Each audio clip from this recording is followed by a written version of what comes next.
In today's video, I'm going to teach you how to move an element freely with CSS absolute positioning.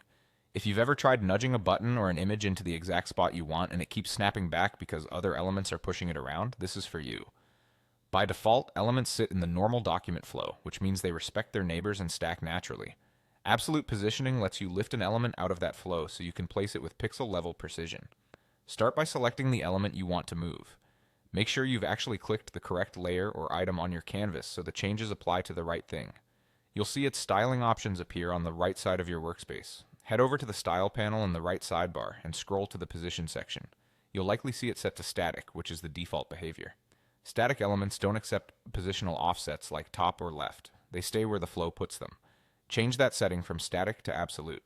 If you only need subtle nudges while keeping the element in its original space, choose relative instead.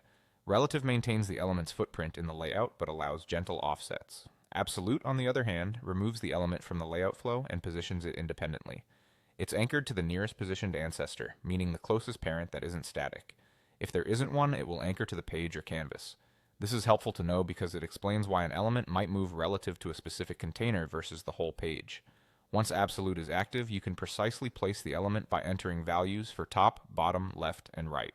These values define the distance from the corresponding edges of the element's positioning context. For precise control, type in exact numbers using pixels for fixed placement or percentages for more fluid layouts. Negative values are allowed and can help fine-tune overlaps or pull elements slightly beyond their container edges.